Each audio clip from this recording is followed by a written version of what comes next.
Good morning. Today we will deal with synthetic polymers part 3, in which we will discuss about plasticizer, polyester, polyamides.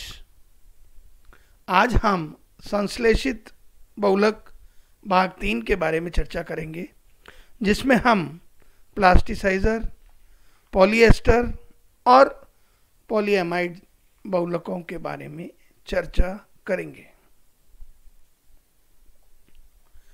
Plasticisers ज़्यादातर बहुलक या तो बहुत अधिक भंगुर होते हैं या बहुत अधिक मुलायम या लचीले होते हैं, जिससे इसकी उपयोगिता सीमित हो जाती है। अतः इनकी उपयोगिता या गुणवत्ता बढ़ाने के लिए कुछ यौगिक मिलाए जाते हैं। इन यौगिकों को प्लास्टिसाइजर कहा जाता है। इन यौगिकों के मिलाने से प्लास्टिक उत्पाद की दृढ़ता बढ़ जाती है। सामान्यतः प्लास्टिसाइजर अवाष्पशील होते हैं, जिससे वे बहुलक से आसानी से पृथक नहीं होते। उदाहरण के तौर पर देखिए, ट्राइक्रिसाइल phosphate, isobutyl एडिपेट, now di2ethyl hexyl adipate, di2ethyl hexyl phthalate. These are the example of plasticizers. इस प्रक्रिया में बहुलकों में उपस्थित श्रृंखलाओं के मध्य प्लास्टिसाइजर अणु फिट हो जाते हैं, जिससे श्रृंखलाओं के मध्य प्रबल आकर्षण बल कम हो जाता है। आकर्षण बल कम होने से बहुलकों की कठोरता कम हो जाती है और उनमें लचीलापन आ जाता है। नेक्स्ट है पॉलिएस्टर। सामान्यतः डाइकार्बोक्सिलिक अम्ल तथा डायोल की अभिक्रिया से पॉलिएस्टर बनते हैं। इथाइलिन ग्लाइकोल, देखिए दिस इज इथाइलिन ग्लाइकोल, और dimethyl terephthalate, this is dimethyl terephthalate के संघनन से प्राप्त पॉलीएथिलीन टेरेथेलेट सबसे अधिक प्रचलित तथा इस्तेमाल किए जाने वाला पॉलिएस्टर है। हम कह सकते हैं एथिलीन ग्लाइकोल और डाई मैथिल टेरेथेलेट के संघनन से हमें polyethylene terephthalate, this is polyethylene terephthalate, polyester है, जिसका व्यापारिक नाम टेरलिन या डेक्रोन है। डेक्रोन के अणु लंबे, पतले व धागे की तरह होते हैं तथा धागे भी रेखीय दिशा में आपस में व्यवस्थित रहते हैं। इस विन्यास के कारण इन अणुओं के मध्य प्रबल आकर्षण बल इन्हें अव्यवस्थित घुमाव व कुंडलीकरण से बचाता है। इसके अतिरिक्त इन अणुओं में उपस्थित ध्रुवीय कार्बोनिल समूह के कारण प्रबल द्विध्रुव आकर्षी बल उत्पन्न हो जाता है। इसलिए ये बहुलक अत्यंत मजबूत रेशे बनाते हैं तथा इनका उपयोग वस्त्र उद्योग में किया जाता है। अगला बहुलक है पोलीएमाइड।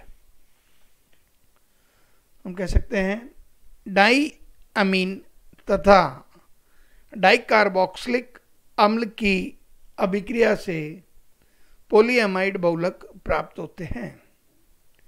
एमीन तथा अम्ल के मध्य जल निष्कासन एक प्रेरक बल की तरह कार्य करता है तथा संघनन बहुलकीकरण को अग्रेषित करता है। फलस्वरूप उत्पाद में एमाइड बंध की प्राप्ति होती है। इस प्रकार के बहुलकों में नाइलॉन 66 और नाइलॉन 6 सबसे महत्वपूर्ण उदाहरण है। नाइलॉन 66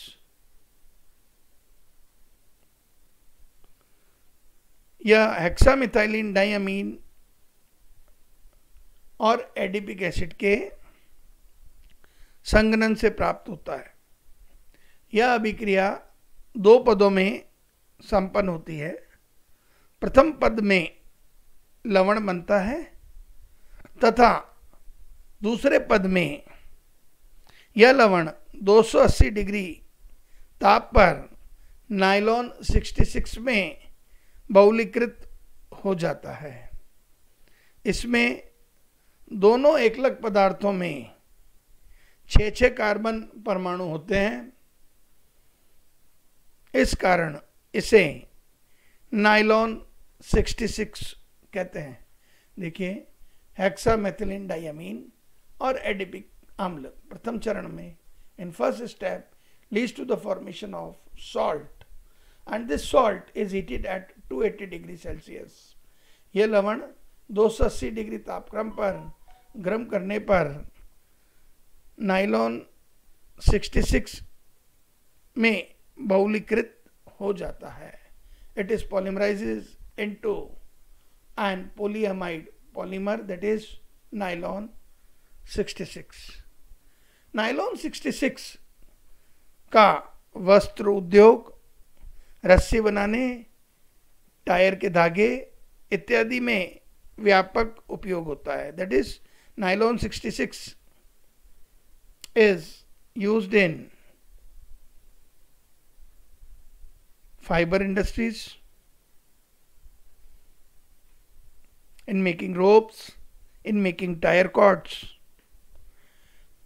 नाइलॉन 66 में प्रयुक्त होने वाले एकलक पदार्थ कई विधियों द्वारा बनाए जा सकते हैं।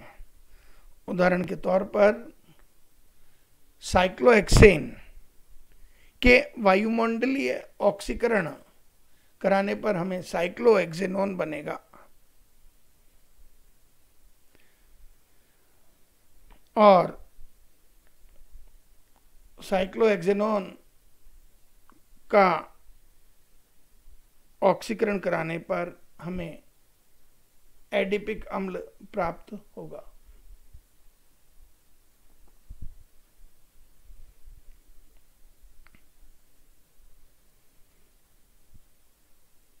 नाइलॉन 6 यह कैप्रोलेक्टम के बहुलकीकरण से प्राप्त होता है।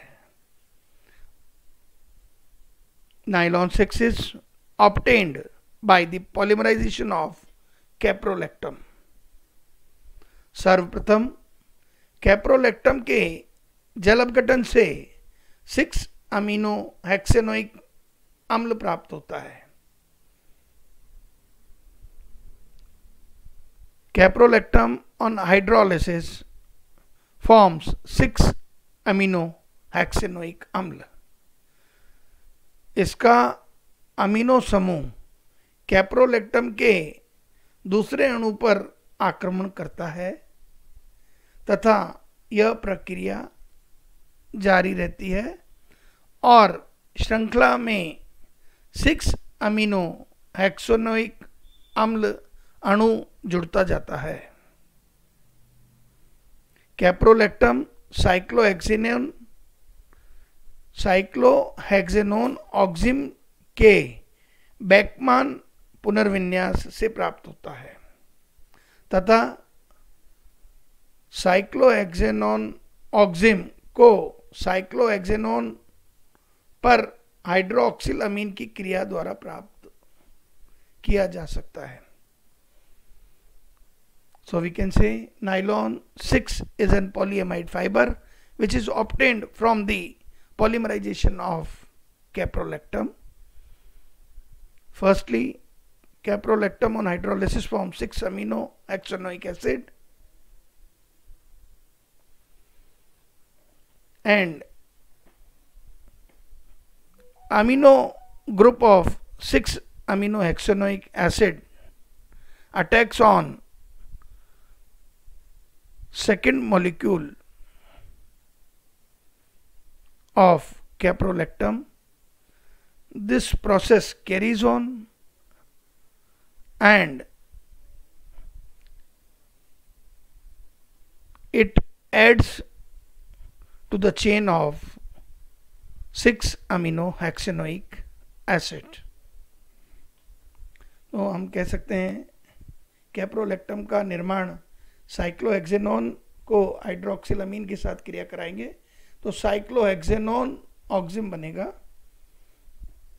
और साइक्लोहेक्सेनोन ऑक्सिम को सल्फ्यूरिक अम्ल की उपस्थिति में क्रिया कराने पर हमें कैप्रोलैक्टम प्राप्त होगा.